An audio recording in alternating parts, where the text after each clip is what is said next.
Hi மக்களே, இந்த வீடியோவில் நம்ம என்ன பார்க்க போகிறோம் அப்படின்னா அந்தமான் டூரில் இது 3வது நாள் ஹேவ்லாக். ஓகேவா? ஸோ இன்றைக்கி வந்து ஹேவ்லாக் நம்ம போக போகிறோம். இதை பற்றின ஃபுல் வீடியோ தான் இந்த வீடியோவில் பார்க்க போகிறோம். இதுக்காக காசு பணம்லாம் வேணும்னு எதிர்பார்க்காதீங்க. நான் இதை ரூபா கூட செலவு பண்ணாமல் தான் போயிட்டு வந்தேன். அதுக்கெல்லாம் காரணம் நம்ம சார் தான். இதுக்கு என்ன ப்ராசஸ் அப்படிங்கிறத என்கிட்ட காண்டாக்ட் பண்ணுங்கள், நான் உங்களுக்கு கண்டிப்பாக சொல்கிறேன். இவர் யார் அப்படின்னு பார்த்தீங்கன்னா அங்கே போர்ட் பிளேயில் தங்கியிருந்த ஹோட்டலோட ஓனர் தான். ஸோ அந்த ஹோட்டல் ஓனரை பற்றி கண்டிப்பாக சொல்லி ஆகணும். தங்கத்துலேயும் தங்கமான மனுஷன். நாங்கள் வந்து ஹேவ்லாக் கிளம்புறது விடியா 4 மணிக்கு கிளம்புனாங்க. 4 மணிக்கு ஒரு ஹோட்டல் ஓனர் வந்து எங்களை வந்து நின்று சென்ட் ஆஃப் பண்ணி வச்சார். அது அவருக்கான அவசியமே கிடையாது. வேலையாட்களை போட்டு வேலை பார்த்துட்டு போயிட்டே இருக்கலாம். நான் அவர் அப்படி பண்ணலை. ஸோ அதனால தான் அவரை பற்றி சொல்லணும்னு நினச்சேன். விடியகாலம் எப்படி இருக்குன்னு பார்த்தீங்களா? அங்கெல்லாம் வந்து 5:30 மணிக்கே விடிஞ்சிருது, ஈவினிங் 5:30 மணிக்கே இருட்டிடுது. ஓகேவா? ஸோ ½ அன் ஹவர் டிஃப்ரென்ஸ் ஆகுதுன்னு நினைக்கிறேன்.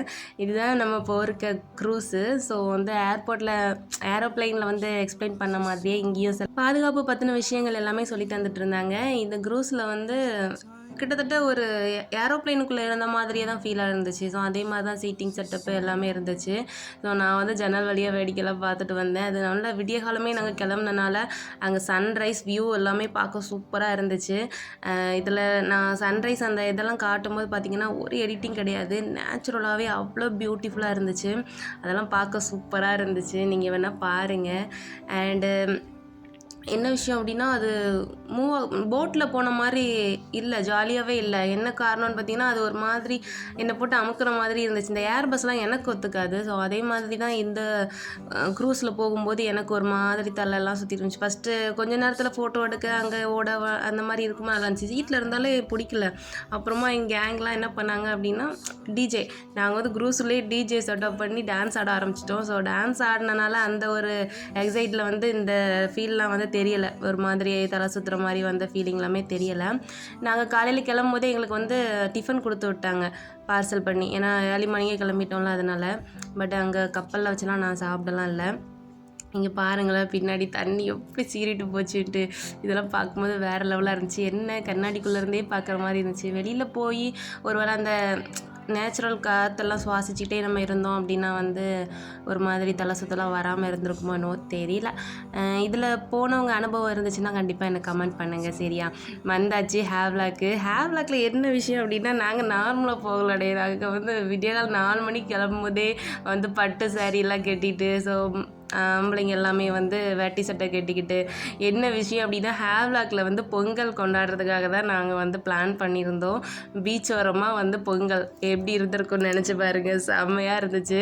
என்ன காரணம்னா அங்கே பொங்கல் முடிஞ்ச உடனேயே ஃபஸ்ட் வீக்லேயே வந்து நாங்கள் கிளம்புனனால, ஸோ அங்கேயும் போய் நம்ம பண்டிகை வந்து கொண்டாடலாம் அப்படின்ட்டு வந்து பிளான் பண்ணியிருந்தாங்க. அதுக்கேற்ற மாதிரி எங்கள் எல்லாருக்குமே வந்து ட்ரெஸ் எல்லாமே சார் தான் எடுத்து கொடுத்துருந்தாங்க. நாங்கள் எல்லாம் யூனிஃபார்மாக போட்டுட்டு ஜாலியாக அங்கே பீச்சில் வந்து இந்த மாதிரி ஊஞ்சல்லாம் கட்டி போட்டிருந்தாங்க. இதெல்லாம் விட்டு இறங்குறதுக்கே மனசில் அவ்வளோ சந்தோஷமாக இருந்துச்சு. அந்த நேச்சுரலான இடம், அந்த பீச்சு காற்று சொல்ல வார்த்தையே கிடையாது. ஸோ வந்து எல்லாருமே பெரியவங்கெல்லாம் சேர்ந்து பானையில் பொங்கல்லாம் வச்சு அதெல்லாம் பண்ணிகிட்டு இருந்தாங்க. நான் ஒரு பக்கம் ஆடிட்டு இருந்தேன். ஸோ ஆம்பளைங்களாம் அவங்களாம் தனி பக்கம் ஒரு பக்கம் வீடியோ எடுக்க போயிட்டாங்க. ஸோ இந்த 40 பேர் வந்து அவ்வளோ என்ஜாய் பண்ணோம். இந்த 6 நாட்களையுமே நாங்கள் வந்து வரும்போது மனசே இல்லை. ஸோ முடிஞ்சிருச்சு 6 நாளும் அப்படிங்கிற மாதிரி தான் இருந்துச்சு. அந்தமானில் தமிழர் திருநாள் பொங்கல் வச்சுட்டு இருக்கோம். பொங்கல் நல்வாழ்த்துக்கள். என்னென்ன கூத்தெல்லாம் பண்ணியிருக்கோட்டு நீங்களே பாருங்கள். நான் சொல்ல வேண்டிய அவசியமே இல்லை. நான் கொஞ்ச நேரம் சைலண்ட்டாக இருக்கேன், நீங்கள் வீடியோ வாட்ச் பண்ணுங்கள். சரியா?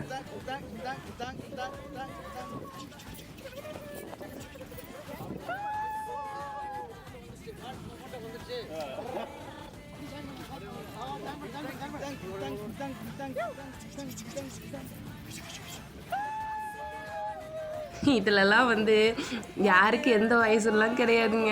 எல்லாருக்குமே 10 வயசு தான். நாங்கள்லாம் 10 வயசு அப்படி தான் நினச்சிட்டு அந்த மாதிரி தான் என்ஜாய் பண்ணிகிட்டு இருந்தோம். சொல்கிறதுக்கு வார்த்தையே இல்லை. அப்புறமா பொங்கல்லாம் வச்சு சாப்பிட்டுட்டு அப்புறம் ஜிமிக்கி கம்மல் பாட்டுக்கு நாங்கள் எல்லாமே சேர்ந்து யூனிஃபார்மாக டான்ஸ்லாம் ஆடினோம். ஸோ நல்லா இருந்துச்சு. இது வந்து ஏர்போர்ட் மாதிரி க்ரூஸுக்குள்ளே போகிறதுக்கான இடம்.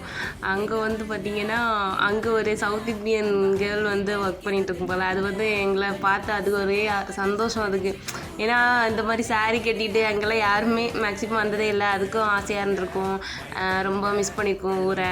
நாங்கள் வந்து அங்கே போயிருக்கும் போது வந்து அது ரொம்ப சந்தோஷமாக நல்லா எல்லாரையும் பார்த்துச்சு, சிரிச்சிச்சு. அந்த மாதிரி ஓகேவா. ஸோ அந்த ஃபோட்டோஸாவே உங்களுக்கு வந்து சொல்லும் நாங்கள் அங்கே என்னென்ன பண்ணியிருப்போம், என்னென்ன அட்டகாசங்கள்லாம் பண்ணியிருப்போம். நினச்சி பாருங்கள், ஹேவ்லாகில் வந்து இந்த மாதிரி நம்ம தமிழ்நாட்டு ட்ரெடிஷ்னலாக அங்கே இருக்குமே எல்லாருக்குமே எங்களை ஆச்சரியமாக பார்த்தாங்க. எல்லாருமே வந்து அந்த மாதிரி நாங்கள் ஆஃபீஸ் ட்ரிப்பு அப்படின்னு சொன்னால் நம்பவே இல்லை. என்னென்னு சொல்கிறீங்க, ஆஃபீஸ் ட்ரிப்லாம் இப்படி இருக்காதே, சான்ஸே இல்லையே, ஃபேமிலின்னு தான் நாங்கள் நினச்சிட்டு இருந்தோம். அந்த மாதிரி தான் சொன்னாங்க. நிஜமாவே நாங்கள் ஒரு ஃபேமிலியாக தான் அங்கே போயிருந்தோம். ஸோ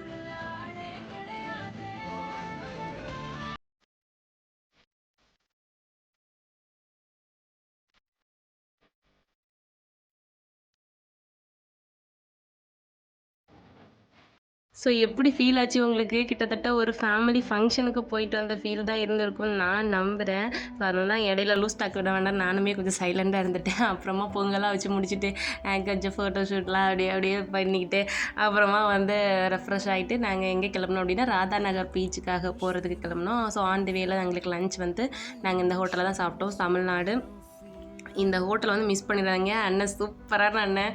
நான் வந்து 2 பந்திக்கு உட்காந்து சாப்பிட்டேங்க. ஸோ ஃப்ராங்காக சொல்லணும்னா எங்கள் கேங்கில் வந்து 2 செட்டாக உட்காந்து சாப்பிட்டாங்க. 2 செட்டு முடிய வரைக்கும் நான் உட்காந்து சாப்பிட்டேன். ஃபஸ்ட்டு பந்தியில் உட்காந்தவா 2வது செட்டு முடிய வரைக்கும் நான் சாப்பிட்டேன். என்ன காரணம் அப்படின்னா மீன் வந்து ஃப்ரெஷ்ஷான மீன், வாய்ப்பே இல்லை.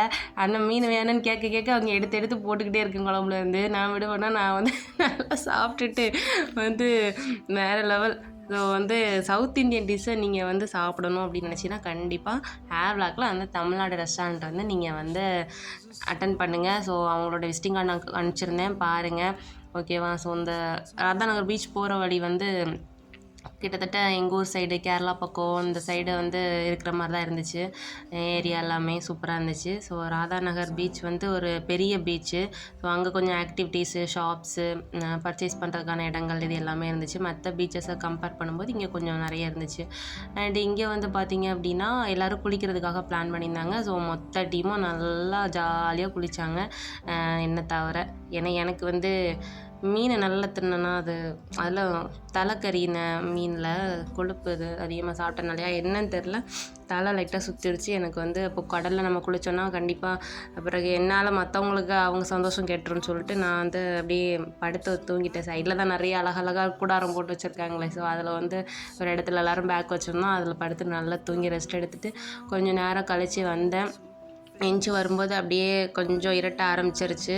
அண்ட் வந்து அங்கே ஒரு சின்ன பையன் வந்து அந்த பீச் இதெல்லாம் வச்சு திங்ஸ்லாம் வச்சு விளையாண்டுட்டு இருந்தான். நானும் அங்கே போய் கொஞ்சம் நேரம் விளையாண்டுட்டு, இதில் ஒரு ரீசன் என்னன்னா, ஸோ அந்த பையன் இருக்கானே அழகாக விளையாண்டுட்டு பாதியில் விட்டுட்டு போயிட்டான். அந்த பையனோட அக்கா வந்து ஏதோ அது லாங்குவேஜில் புத்தா ஏசிடுச்சு. அவ்வளோ திங்ஸையும் எடுத்து அவரோட வாடிக்குள்ளே போட்டு எடுத்துகிட்டு போயிட்டே இருக்குது.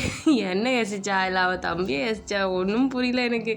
ஆனால் இப்போ உள்ள கிட்ஸ்லாம் வந்து பயங்கர விவரங்க, அது மட்டும் சொல்லணும். கண்டிப்பாக இதெல்லாம் நல்லா இருக்குல்ல, காளான் முளைச்ச மாதிரி குட்டி குட்டி கூடாரமாக ஃபுல்லாக செஞ்சு வச்சுருந்தாங்க. நல்லா இருந்துச்சு.